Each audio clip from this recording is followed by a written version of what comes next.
시청자 여러분 안녕하십니까? 빅5 소식을 시작하겠습니다. 첫 번째 소식입니다. 지난 1일 밤 10시 10분쯤 네바다주 라스베가스 중심가에서 무차별 총격 사건이 발생했습니다. 이 사건으로 2일까지 59명이 숨지고 520여 명이 부상했는데 사망자는 더욱 늘어날 것으로 예상됩니다. 범인으로 확인된 64살 스티브 패덕은 이날 라스베가스 시내 만달레이 베이 호텔 32층 자신의 방에서 호텔 건너편으로 총기를 난사했습니다.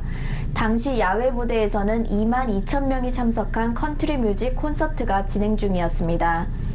기관총을 발사한 장소인 범인의 호텔방을 경찰이 급습했을 때 범인은 이미 스스로 목숨을 끊은 상태였기 때문에 구체적인 범행 동기를 확인하는 데는 시간이 더욱 걸릴 것으로 예상됩니다.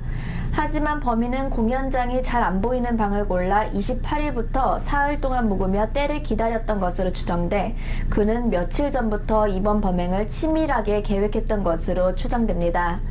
이 호텔방에서는 10여 정의 총기가 함께 발견됐습니다.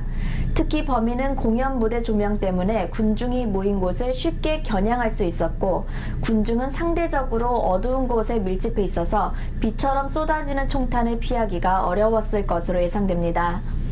콘서트에 참석한 사람들은 처음에는 총성을 듣고 폭죽 소리로 여겨 대수롭지 않게 생각했으나 많은 사람들이 쓰러지는 것을 보면서 곧 총격 사건임을 깨달았다고 말했습니다. 한편 네바다주의 브라이언 산도발 주지사는 현장인 클라크 카운티 일대에 비상사태를 선언하고 주정부의 모든 기관은 라스베가스 총기 난사 사건을 수습하는 현지 경찰과 당국에 대한 지원에 총력을 다하도록 지시했습니다. 한편 라스베가스 총기 난사 사건 이후 행방이 확인되지 않았던 한인 10여 명 가운데 5명의 신변은 안전한 것으로 확인되었습니다. LA 한국총영사관은 사건 직후 한국인 관광객 100여 명의 신변 안전을 파악했지만 10여 명의 소재는 아직 파악되지 않았다고 전했었습니다.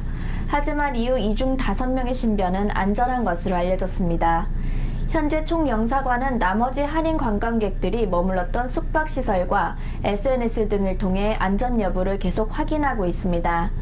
이번 라스베가스 총기 난사 사건으로 인한 한국인 관광객이나 교민 피해는 아직까지는 없는 것으로 파악되고 있습니다. 스노우미시 카운티 제45지구 이진영 워싱턴주 상원의원 후보가 지난 1일 선거활동 중 핏불 테리어에게 물리는 사고가 발생했습니다. 이 후보는 지난 1일 집을 방문하며 선거 홍보를 하던 중 한 주택에서 달려든 개에게 물려 상처를 입었습니다. 이후 이 후보는 페이스북 홈페이지를 통해 주민들을 방문하던 중 작은 사고가 발생했는데 사고 당시 브루스와 에버그린 헬스 응급실팀, 선거 캠페인 스텝 스캇 등 자신을 도와준 사람들 덕분에 괜찮다며 상처를 입은 오른손과 함께 밝은 모습의 사진을 게재했습니다. 전자제품의 최강자 텔레트론이 오는 10월 6일 금요일부터 9일까지 4일간 사상 최대 창고 대방출 세일을 단행합니다. 텔레트론에 따르면 이번 사상 최대 창고 대방출에서는 최고의 인기 제품인 이나다 마사지 의자를 60개월 무이자로 판매하고 있으며 1년 무이자로 구입할 경우 팀체 김치 냉장고와 함께 이나다 마사지 의자를 구입할 수 있게 됩니다. 이나다 드림웨이브 마사지 의자는 모든 연령대가 사용할 수 있도록 만들어낸 멀티 기능형 마사지 의자로 마사지사가 손으로 주무르는 듯한 기술을 실현한 최고급 마사지 의자입니다. 사람 체형에 딱 맞게 인체공학적으로 설계되어 어깨와 엉덩이, 골반, 다리, 팔 전체와 발 등의 몸 전체를 휘감아주며 가장 포근한 상태에서 섬세하고 부드러운 전신 마사지에 더불어 시원한 스트레칭을 해줘서 최고의 마사지 의자로 몇 판이 나와 있습니다. 자세한 문의는 아래로 연락하시기 바랍니다. 이상으로 빅5 소식을 모두 마치겠습니다. 함께 해주신 여러분 고맙습니다.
see blue skies reflection, and everything is blue and blurry.